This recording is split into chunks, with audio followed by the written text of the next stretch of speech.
आप सभी का एक बार मैं फिर अपने चैनल पर हार्दिक स्वागत, वंदन और अभिनंदन करता हूं। आज आप सबको हम वर्णिक छंद के अंतर्गत उपेंद्र वज्रा छंद बताएंगे। और ये छंद कक्षा 12 यानी कि इंटरमीडिएट की दृष्टि से बहुत ही इंपॉर्टेंट है। ये प्रश्न कई बार बोर्ड पेपर में आ चुका है और इस बार भी आने की उम्मीद है। तो जो लोग इंटरमीडिएट में हैं, खास करके आर्ट साइंस और साइंस दोनों लोगों के लिए इंपॉर्टेंट है।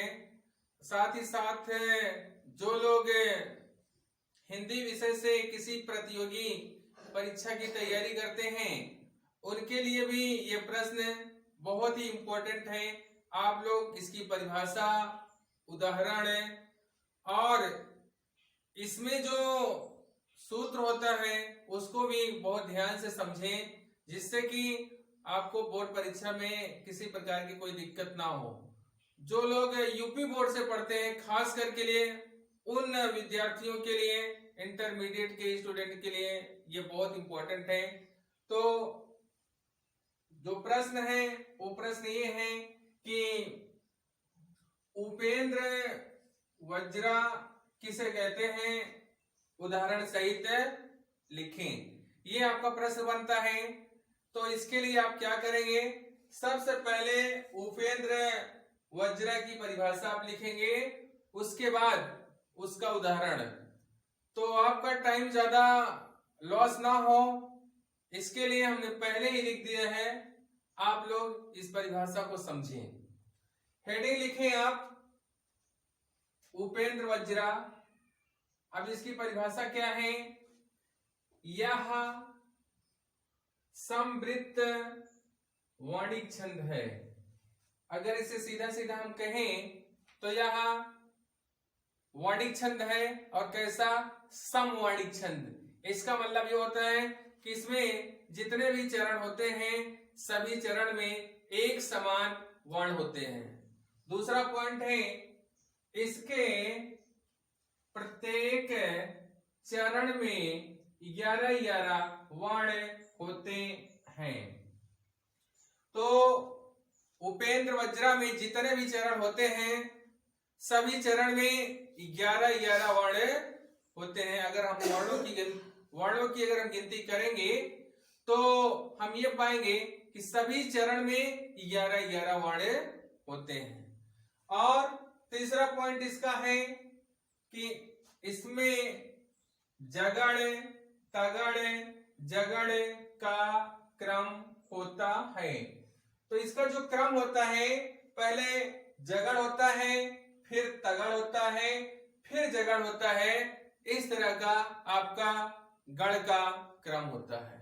और चौथा पॉइंट इसमें क्या है कि अंत में 2 गुरु होते हैं।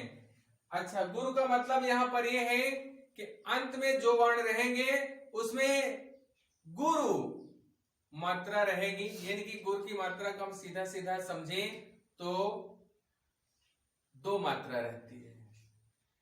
2 मात्राओं वाली मात्रा रहती है। आप इसको सीधा सीधा ऐसे ही समझें, जैसे या बड़ा आ रहेगा, या बड़ी ई रहेगी, या बड़ा ऊ रहेगा, या फिर ए, ऐ, ओ, औ, अन, अह। ये सभी मात्राएं अंत में रहेंगी।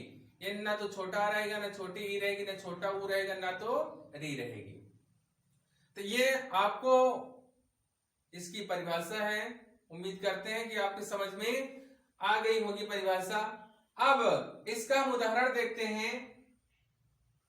उदाहरण आप लोग देखें। उदाहरण इसका है, बिना विचारे जब काम होगा। ये पहला चरण है। और दूसरा चरण है, कभी ना अच्छा परिणाम होगा। ये दूसरा चरण है।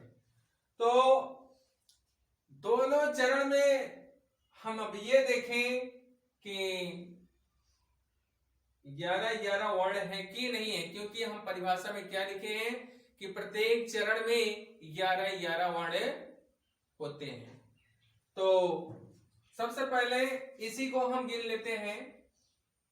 अब इसमें हम ये ध्यान दें कि वा में छोटी की मात्रा है। तो आपको इसके पहले वाले वीडियो में भी हम बता चुके हैं कि हम मात्राओं से कोई भी लेना देना नहीं रखते हैं, चाहे छोटी की मात्रा हो, चाहे बड़ी की मात्रा हो, चाहे छोटा हो चाहे बड़ा हो, यानी कि चाहे हास्य स्वर हो चाहे दीर्घ स्वर हो, स्वर से कोई मतलब इसमें नहीं होता है। हमें सिर्फ मतलब होता है वर्ण से।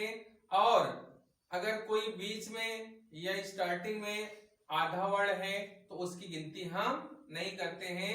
जो पूरा वर्ण होता है उसी की गिनती करते हैं। तो हम इसको आसानी से इस तरह से गिन लेंगे। कैसे, आप लोग फिर एक बार समझ लें। देखिए यहाँ पर वाह है, वाह पूरा है, तो एक वर्ण यहाँ हो गया। ना है, बड़ा है, लेकिन इससे हमें कोई लेना देना नहीं है, एक ही वर्ण माना जाएगा क्योंकि हम वर्ण गिन रहे हैं, मात्रा नहीं। इसमें भी वाह में छोटी एक मात्रा है, यहाँ एक वर्ण है। चा है, बड़ा आ है, इससे कोई मतलब नहीं, एक ही वर्ण माना जाएगा। रा है, इसमें एक ही मात्रा है, एक ही वर्ण माना जाएगा।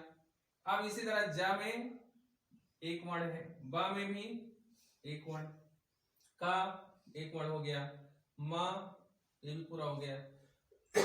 इसमें हमें सॉरी इसमें सिर्फ हमें यही ध्यान देना है कि हमारा वर्ण पूरा हो, आधा ना हो, बस। तो सभी में एक एक वर्ण होते हैं। अब देखिए हा पूरा है, इसमें भी एक वर्ण, गा में बड़ा है तो इसमें भी एक ही वर्ण माना जाएगा। अब इसको हम गिन ले कि पहले चरण में हमारे कितने वर्ण हैं। 1 2 3 4 5 6 7 8 9 10 11।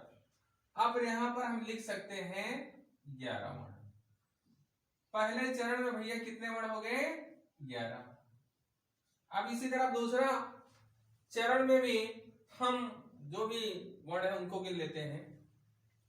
तो यहाँ पर का पूरा है तो 1, यहाँ पर भा है ये भी पूरा है 1, यहाँ पर ना है ये भी 1 हो गया, यहाँ आ ये भी पूरा है। 6 आधा है तो इसलिए इसको गिनती नहीं करेंगे, ठीक भैया। अब ये 6 हो गया। 1 पा है 1, रा में छोटी है इसे भी 1, आड़ा है ये भी 1, माँ है ये भी 1, हा पे मात्रा ये भी, गप पे बड़ा है इस पे भी 1। अब इसे हम गिन लेते हैं 1 2 3 4 5 6 7 8 9 10 11। अब जो हमारा दूसरा चरण है इसमें भी 11 ही वर्ण आए। पहले चरण में भी 11 वर्ण और दूसरे चरण में भी 11 वर्ण आए हैं। अब तो इससे हमें क्या निकला कि ये हमारा जो चरण है ये सम चरण है या समवृत्त वर्ण है। तो पहली जो इसकी परिभाषा थी वो पूरी हो गई। प्रत्येक चरण में 11 वर्ण होते हैं, ये भी पूरा हो गया। अब इसमें हमें ये ध्यान देना है कि इसमें जो क्रम होता है वो होता है जगड़, तगड़ और जगड़ का। अब ये है कि नहीं है इसको हम समझें। अब देखिए जगड़ का मतलब क्या होता है, इसके लिए हमारा सूत्र सबसे ज्यादा इंपॉर्टेंट है। अब हम सूत्र पे जाएंगे। तो जगड़ का मतलब होता है कि देख लीजिए आप जा जहां पे शुरू है ये हो गया जा, और उसके बाद 2 अक्षर हम और ले लेंगे ये वाला और ये वाला। अर्थात जो भी हमारा पहला अक्षर होगा वो हास्य होगा, दूसरा दीर्घ होगा, तीसरा हास्य होगा। आपके समझने के लिए हम नीचे लिख दे रहे हैं जा। देखिए यहाँ जा है तो जा लिख देंगे, भा बड़ा है तो भा बड़ा कर देंगे, ना छोटा है तो ना छोटा कर देंगे। तो ये हमारा हो गया एक प्रकार से, ये आपको समझाने के लिए हम बता रहे हैं जगड़। अब जगड़ का मतलब ये हुआ कि जो पहला अक्षर रहेगा उसमें सिर्फ एक मात्रा रहेगी, जो दूसरा रहेगा उसमें 2 मात्रा रहेगी, और जो तीसरा अक्षर रहेगा उसमें भी 1 मात्रा रहेगी। तो हम सीधा चलते हैं अपने उदाहरण के पास। तो पहला अक्षर यहाँ पे देखिए पहला अक्षर क्या है, वाह है, वह भी छोटी एक मात्रा है, तो यहाँ पे ठीक है। दूसरा अक्षर क्या है, ना में बड़ा है, यहाँ बड़ा है, ये भी सही है। अब इसका तीसरा अक्षर हम लेते हैं, तीसरा अक्षर क्या रहेगा, छोटा, तो ये हो गया हमारा छोटा। यानी कि हम समझे इसे, तो ये जो हमारा पहला तीन अक्षर है, पहला तीन अक्षर है, यही हमारा हो जाएगा जगड़, जगड़। ये वी ना वी, ये हो गया हमारा जगड़। अब फिर क्या कह रहा है, दूसरा क्या होना चाहिए, तगड़। अब तगड़ यहां पर आप देखें तो तगड़ का मतलब होता है कि आप ता से तीन अक्षर गिन लीजिए, वही तगड़ का रहेगा, ता ग ड़। यानी कि पहला अक्षर जो रहेगा उसमें दीर्घ मात्रा रहेगी, दूसरे में दीर्घ रहेगी, तीसरे में आसु। यहाँ पर हम अलग से ता लिख देते हैं, तगड़ का मतलब ता ग ड़, यही हो जाएगा तगड़ की तागड़। यही तीन अक्षर के आधार पर पहला जो भी हमारा अक्षर रहेगा वो बड़ा रहेगा, दूसरा भी बड़ा रहेगा, तीसरा छोटा रहेगा। अब हम चलते हैं अपने उदाहरण के पास। तो पहला अक्षर क्या होना चाहिए, बड़ा, देखिए चा इसमें बड़ा मात्रा है। दूसरा भी क्या होना चाहिए, बड़ा, रा भी बड़ा है। तीसरा क्या होना चाहिए, जा छोटा, तो यहाँ भी जा छोटा है। तो ये हमारे तीनों यहां से यहां तक भैया हो गया क्या, तगड़। तब इसे हम लिख सकते हैं तगड़, तगड़।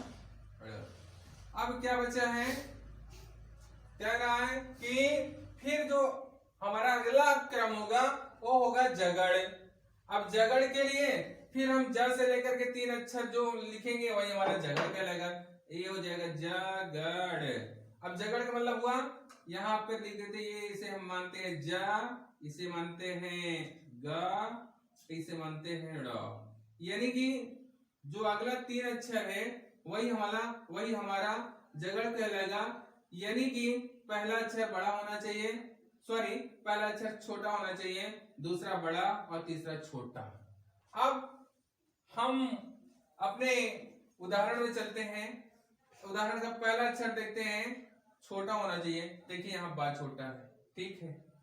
फिर दूसरा बड़ा होना चाहिए, अब यहाँ पर देखिए का बड़ा है, फिर ना छोटा है, आगे वाला भी छोटा होना चाहिए, तो माँ छोटा है। तो ये हमारा दूसरा क्या हो जाएगा, जगड़।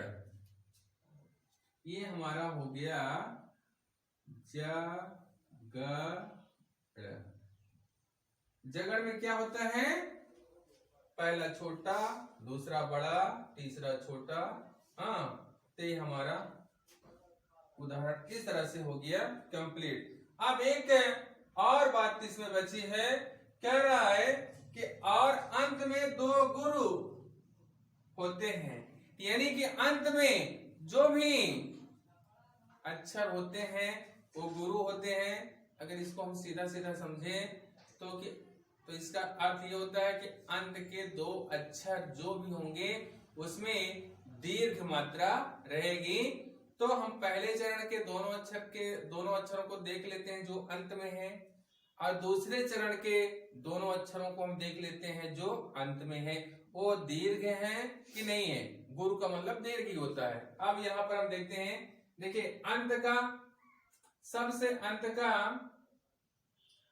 यही दो अक्षर होगा। अब ग में देख लीजिए तो इसमें दीर्घ मात्रा है, इसका मतलब ये सही है। इसके पहले वाला अक्षर ये भी दीर्घ है, तो हमारा दोनों अक्षर गुरु है यानी कि दीर्घ है, ये भी सही है।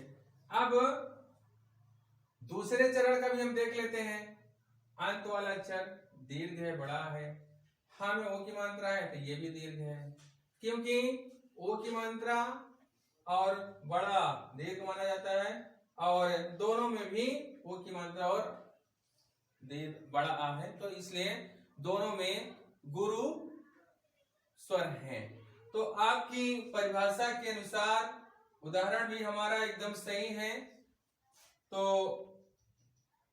जो भी इसमें बताया गया था कि यह समवृत्त मणिक होता है, ये भी सही है। इसके प्रत्येक चरण में 11-11 वर्ण होते हैं, तो ये भी सही है। इसमें जगड़ का क्रम होता है, तो ये भी सही है। और अंत में 2 गुरु होते हैं, ये भी सही है। तो परिभाषा और उदाहरण देखें तो हमारा दोनों एकदम सही आ रहा है। इस प्रकार हम कह सकते हैं कि ये उपेंद्रवज्जक की जो परिभाषा है आपकी सही है और उदाहरण भी एकदम सही है। तो आप लोग से निवेदन है कि आप लोग इसकी परिभाषा याद कर लें, साथ में इसका उदाहरण याद कर लें, तो आपको किसी प्रकार की कोई दिक्कत नहीं होगी। और आप लोग को ये वीडियो कैसा लगा आप लोग जरूर कमेंट में लिखें।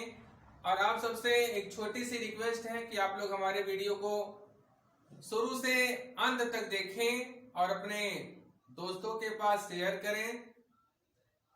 आपसे भी उम्मीद करते हैं कि आप लोग भी देखेंगे, अपने दोस्तों के पास शेयर करेंगे।